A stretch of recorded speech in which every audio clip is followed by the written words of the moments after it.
Chers paroissiens, une fois n'est pas coutume, je ne vais pas vous demander d'aller lire l'évangile du jour avant d'écouter cette méditation, puisque pour une fois, c'est dans le psaume du jour, le psaume 116, que j'ai puisé mon inspiration, tant il m'a paru être un écho de la grande catéchèse eucharistique que nous avons eue toute la semaine par le Christ lui-même dans le chapitre 6 de Saint Jean et dont l'évangile du jour est la conclusion. Si donc vous ne l'avez pas fait, vous pouvez mettre en pause cette vidéo le temps d'aller lire le psaume 116 et que nous le réentendions ensemble. Comment rendrai-je au Seigneur tout le bien qu'il m'a fait? J'élèverai la coupe du salut, j'invoquerai le nom du Seigneur, je tiendrai mes promesses au Seigneur. Oui, devant tout son peuple. Il en coûte au Seigneur de voir mourir les siens.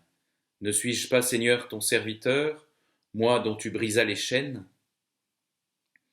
Je t'offrirai le sacrifice d'action de grâce, j'invoquerai le nom du Seigneur. Chers paroissiens, alors que nous en parlons beaucoup dans les conditions du déconfinement, nous pouvons nous poser la question, au fond, pourquoi la messe nous manque? Pourquoi sommes-nous impatients de pouvoir y participer de nouveau? Pourquoi vivons-nous comme une souffrance cette privation eucharistique? Ce n'est pas une question de sentiment religieux, de sensibilité spirituelle.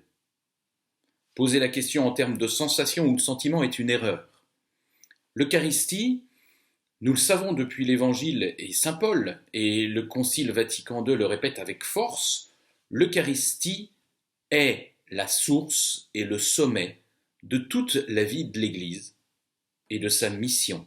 La source et le sommet de toute la vie de l'Église et de sa mission. Cela est objectif, c'est le don du Christ à son Église. Alors ce qui nous manque, ce n'est pas seulement un culte commun, un rassemblement fédérateur. Bien sûr, l'Église ne cesse de proclamer que l'on n'est pas chrétien tout seul, et que le terme même d'Église, qui signifie en grec la convocation du peuple, est suffisamment parlant. Mais si ce n'était que cela, nous pourrions nous contenter, hors de ces périodes de pandémie, de nous rassembler sous tout prétexte, sans mettre au centre comme un cœur battant la célébration de l'Eucharistie. Ce qui nous manque, ce n'est pas seulement non plus le rite de la communion.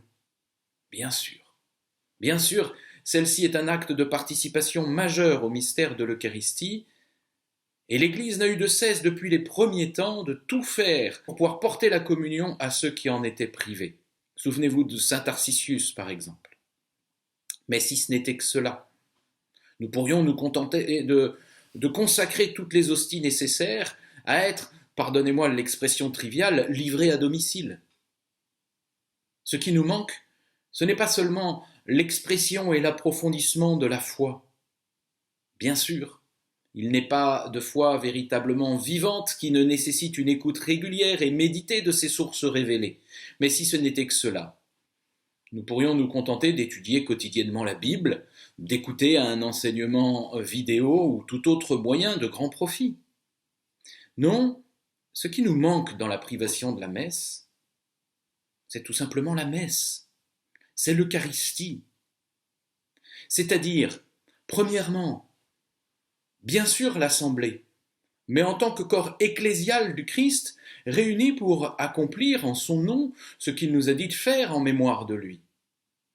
Deuxièmement, bien sûr la proclamation de la parole, mais en tant qu'elle a un poids et une grâce particulière dans le cadre liturgique qui accomplit ce qu'il proclame. La proclamation de la parole révélée, donc, et son écho dans notre vie que souligne l'homélie, la profession de foi, les intercessions. Troisièmement, bien sûr, au cœur, la consécration. Cela, beaucoup de catholiques même n'en ont pas toujours conscience. Jésus n'a pas inventé la messe pour nous donner la communion, mais pour que son offrande soit actualisée en tout lieu et en tout temps, car cette offrande est le salut du monde. Faites ceci en mémoire de moi. Ceci est mon corps livré pour vous. En ce sens, même célébrer privément chaque messe est une grâce pour le monde. Mais nous n'oublions pas les points 1, 2 et 4 et 5 qui suivent. Quatrièmement, alors oui aussi, bien sûr, la communion, mais la communion spirituelle d'abord, qui prépare et accompagne la communion sacramentelle, qui sinon serait un rite sans valeur. La communion, c'est-à-dire l'union à ce que nous recevons, la vie offerte du Christ lui-même. Alors oui, nous manque aussi la communion sacramentelle qui incarne cette communion spirituelle. Notez tout de même au passage que même en temps ordinaire, une partie non négligeable de l'assemblée, à commencer par les enfants, trouve profit de grâce à la messe, où pourtant elle ne communie pas forcément sacramentellement. Mais bien sûr, nous manque la communion sacramentelle. Cinquièmement, bien sûr, enfin, l'envoi pour nous faire porter la grâce eucharistique dans toute notre vie et dans le monde qui nous entoure. La messe, c'est tout cela. Et c'est cet ensemble qui nous manque, non pas l'un ou l'autre des points. L'Église déploie aujourd'hui tous les moyens qui sont en son pouvoir pour transmettre autant qu'il est possible les grâces de l'Eucharistie à ceux qui n'y peuvent venir. Mais cela ne remplace pas la messe, elle manque aux chrétiens.